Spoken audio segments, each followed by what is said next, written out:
This is a Jackson that's fairly budget friendly and has a totally unpronounceable name, or at least I can't remember it. Let's see if it's any good.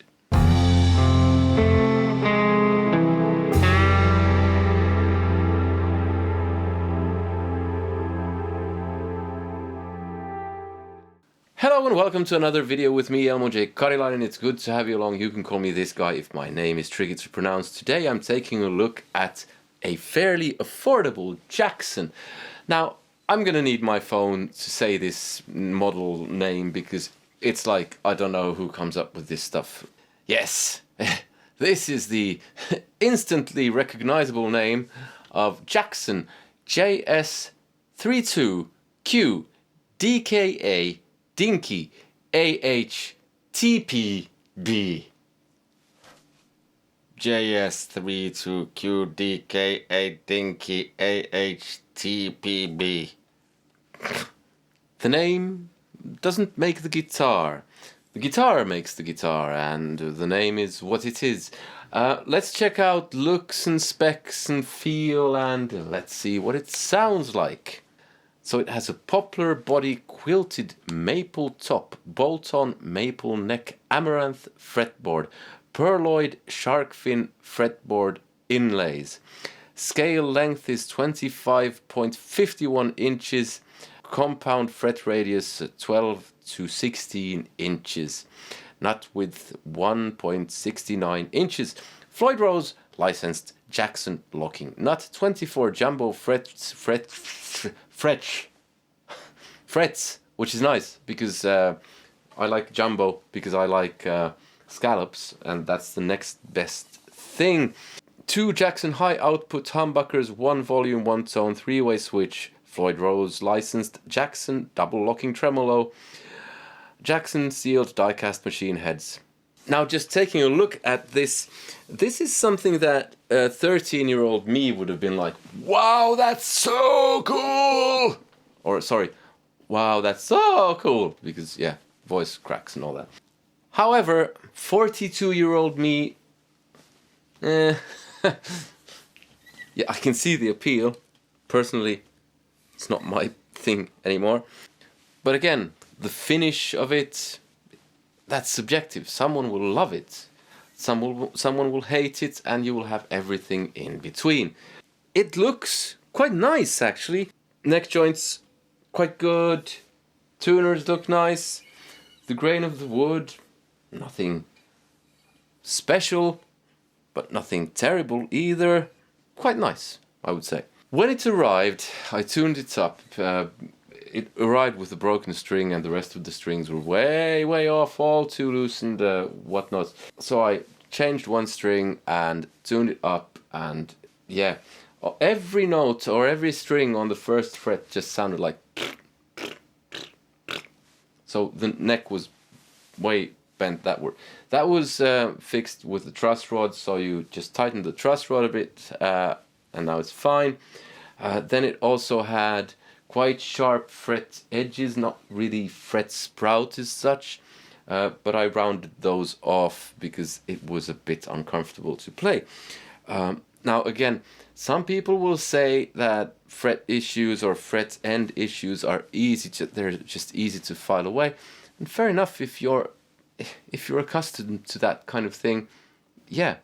Then again, if you're not accustomed to that kind of thing, there's a heads up. You might maybe want to avoid those kinds of guitars that get loads of fret sprout. Just saying. Just so you know, so you can make up your own mind. Let's see what it sounds like. I'm not expecting a jazz guitar or a blues guitar, but let's see, we can maybe play some jazz on it. You show up to your local jazz jam with this and you'll be respected like no one's business. Or something. The neck feels quite thin. Not my type of thing, but yeah, it's not bad, just not my kind of thing. I have a Marshall Plexi which isn't entirely clean. I'm assuming with high output pickups this is going to be fairly distorted straight away. I also have a Strymon Riverside which I'll be using as well. I have a bit of delay in the loop, which also makes some people very sad. So here's what it sounds like, just the Marshall.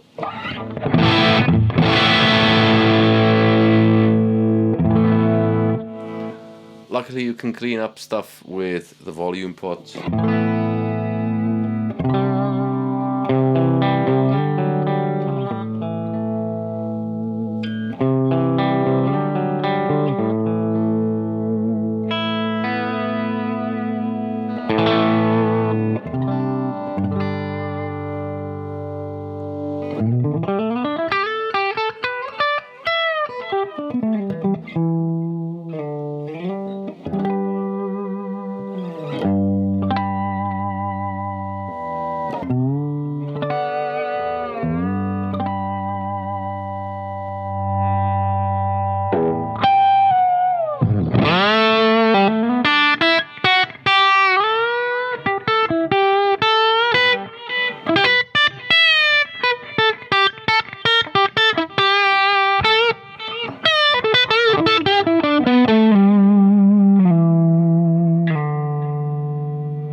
Trying to think of that one chicken picking thing I can almost do.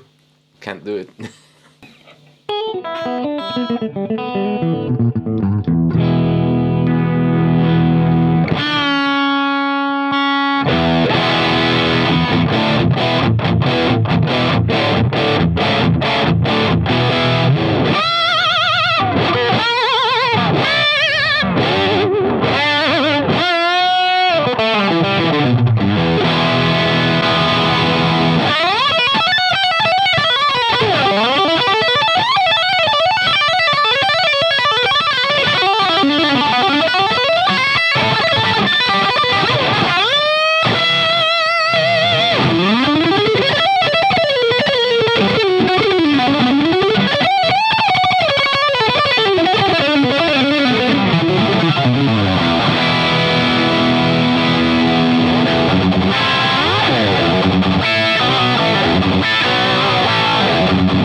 Yes, it's a shred.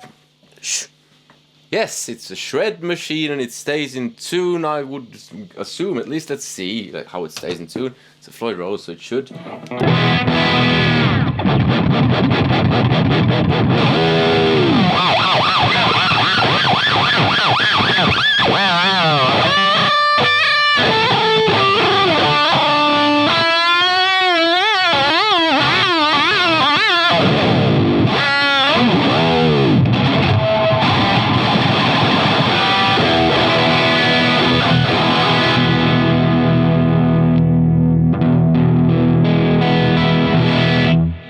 Oh, what do you know? Not entirely.